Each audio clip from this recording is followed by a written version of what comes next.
Hello YouTube, what is up? This is Smellbringer, and I'll bring you some Titanfall. But as you can tell, today I'm not going to be talking about Titanfall. So what exactly am I doing here?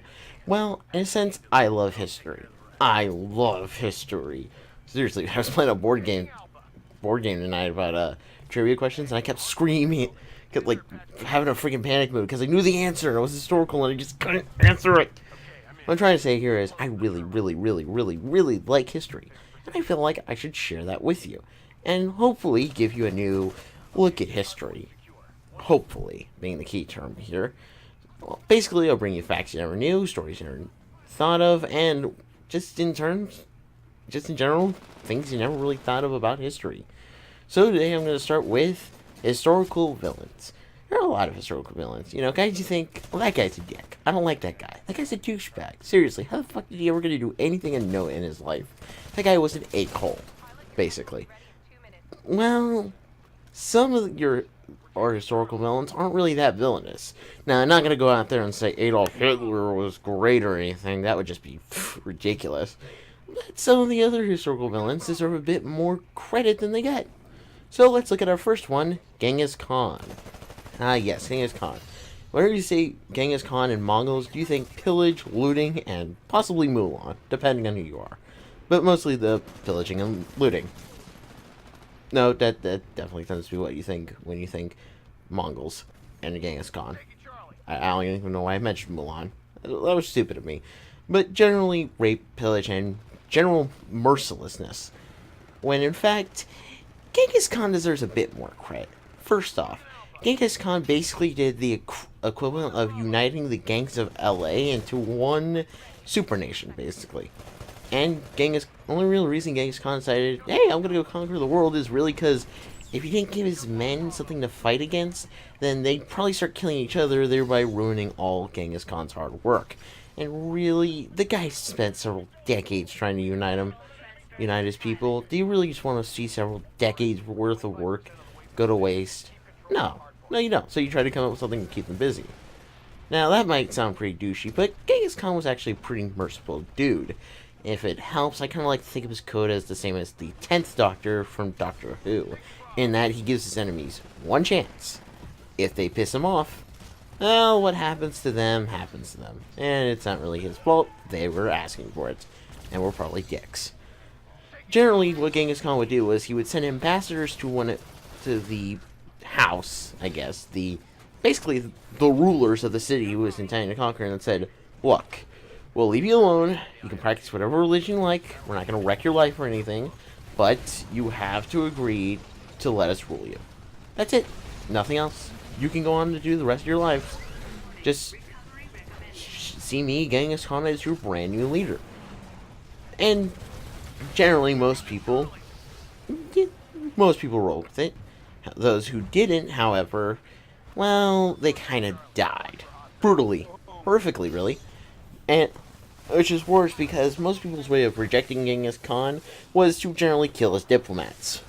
Genghis Khan does not like it when you kill his diplomats. In fact, he once brutally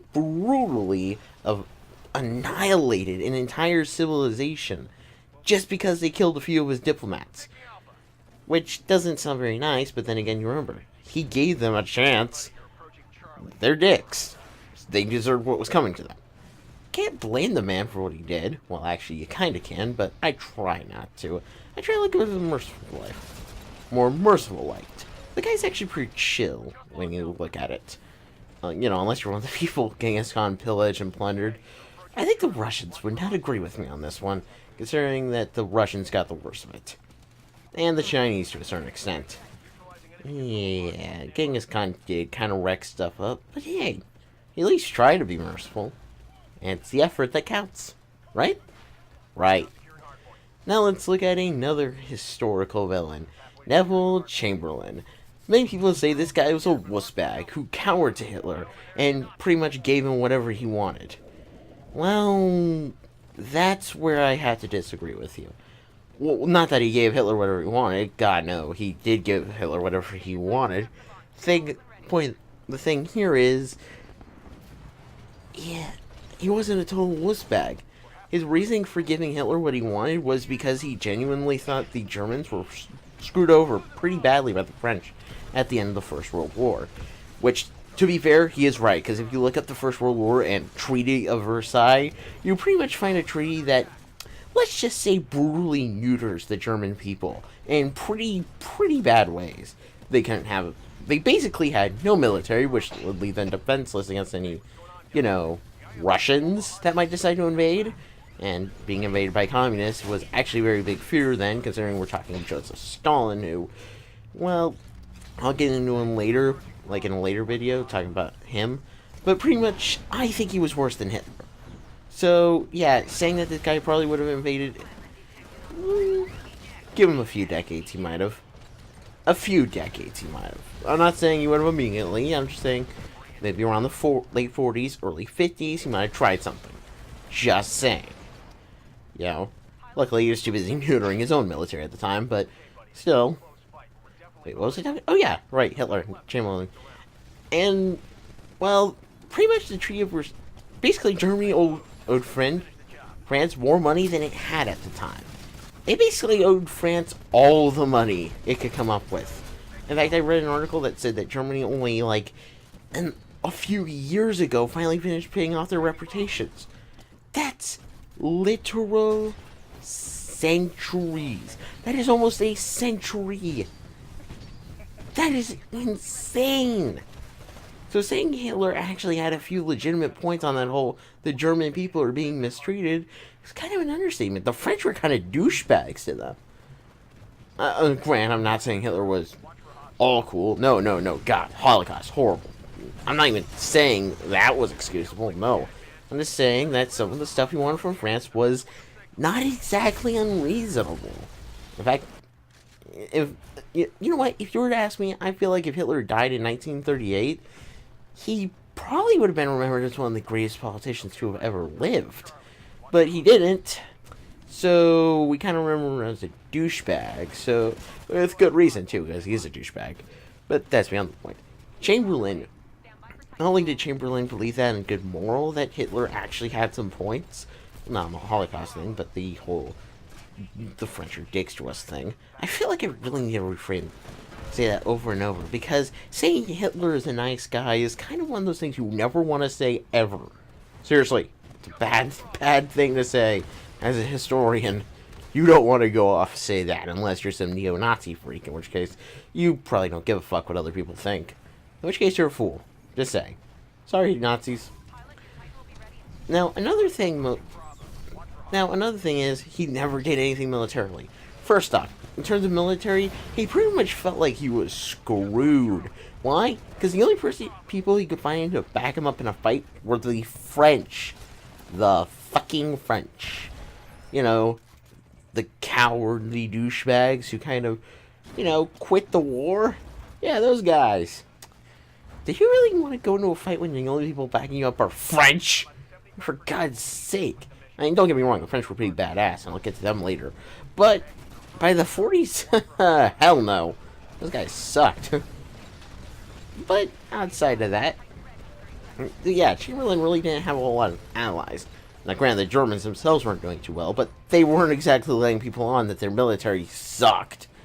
In fact, actually, a lot of what gave Winston Churchill, the guy who's remembered as basically doing what Chamberlain couldn't, what allowed Churchill to get his best start was actually a lot of the policies that Neville Chamberlain put into place. Yeah, so in reality, Neville Chamberlain did as much to save the British Empire as Churchill. Maybe a little more. Okay, I'm not going to say maybe a little more, but he did certainly do something. I just feel like we shouldn't remember Neville Chamberlain as cowardly doucheweed who gave in to Hitler at every opportunity. I see it more as a guy who delayed long enough for him to actually be able to do something, but by the time he got around to actually being able to do something, it was too late for his career, and it was pretty much over. He passed a bunch of anti-child labor laws. Say what you will, but hey, passing anti-child labor laws is a pretty nice thing in my book. Right? Right. Now, I know there's a historical villain I'm forgetting. Okay, Andrew Jackson. Andrew Jackson is remembered as a historical villain, depending on, who you ask. But honestly, if you ask me, Jackson's not all that bad. Maybe people say, oh, he shut down the Bank of the U.S. I would like to point out that's a very politically charged thing because that requires you being a really big believer in the centralized banking system, which I really don't. That's a personal thing, so there's also the Trail of Tears, which, okay, I will agree that's pretty embarrassing. But Jackson deserves credit. Jackson deserves a lot more credit than he gets, because he was a pretty badass president, which I will get into that later, trust me. I feel like I'm forgetting another historical villain. I really do. Genghis Khan, Neville Chamberlain. God, I feel like I'm... God, I'm forgetting one. No. That must have been it.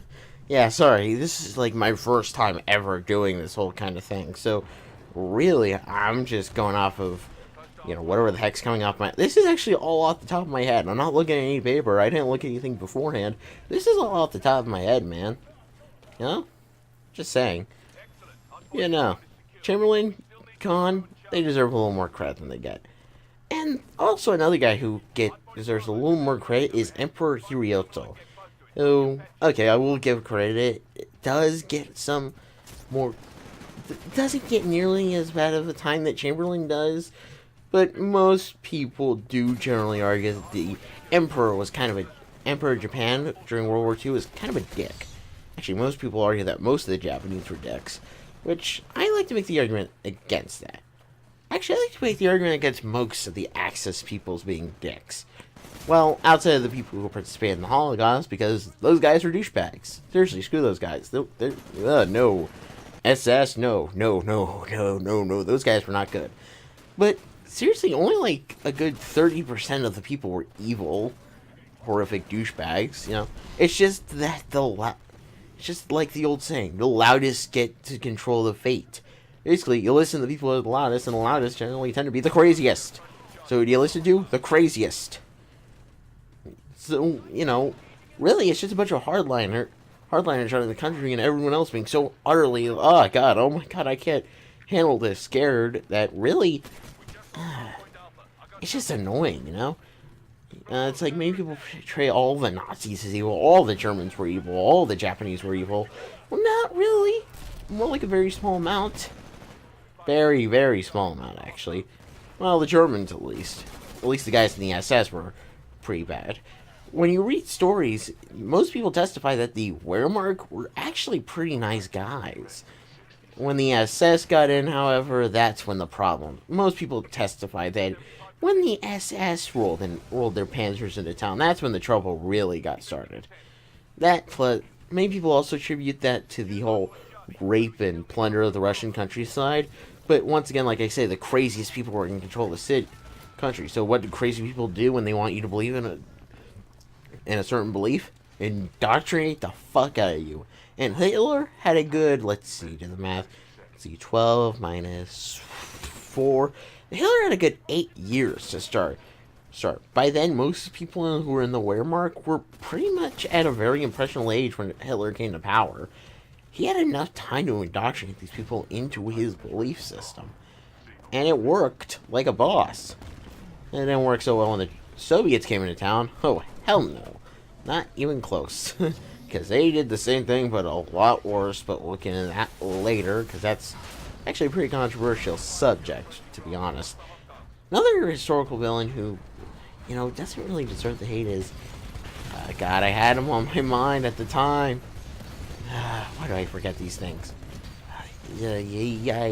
School villain who doesn't really deserve the hate. Let's see, I was talking about the Nazis and Hirohito and... God. Oh yeah, another historical villain who doesn't get enough credit is Edward Longshanks. That villain in Braveheart. The King of England during the time when the movie Braveheart took place. Because, from what I've heard, Edward Longshanks was a pretty chill dude. Also, Edward Longshanks was, if you ask me, totally flipping awesome. Because pretty much the Scots were all like, oh, please, King Edward, tell us how we can differentiate our bungholes from a freaking Octorok or something. And Edward Longshanks just looked at this general situation and decided, alright, dumbasses, I'm the king now. Problem over. Because it was a succession dispute, which was pretty awesome if you ask me. Longshanks is, however, remembered for some of his more constitutional things. Also, really, Edward Longshanks is just too flippin' awesome to be a historical villain. Seriously, too scrotum annihilatingly awesome. This is a dude who, when he died, was asked to be put at the front of his troops to lead his men, even in death. This is also a strategy that a dude named El Cid wife once used. El Cid was a very valorous Spanish knight who fought the Moors. And, well, when they tried to take his castle, his wife basically went to the tomb, opened up his corpse, strapped on a horse, and sent it out to battle. Which pretty much made it look like a zombie knight was riding to battle. Which, that must have been a very strange sight at the time, I will admit. Yeah, no, definitely a strange sight. And I think that's all for the historical villains who don't really get as much credit as they deserve. Chamberlain, Khan, and to an extent, Longshanks. So I think I'm going to end this part here. And hey, if you enjoyed this video, please be sure to comment, like, rate, and subscribe. And also, if you feel like I'm being a little too opinionated, well, that's generally the point here. So yeah, maybe I should have warned you of that one beforehand. But also, if you feel like there's any way I can improve this to make it better, the best it can be, please don't be afraid to let me know in the comment section. I would love to know that so I can improve this. Remember, this is only my first time, so any or all criticism that helps to improve my videos for the future will be very, very appreciated. Don't be afraid to leave feedback. And like I said before, please be sure to support this video. And hey, if you have a subject you want me to take a look at, please be sure to let me know in the comment section below.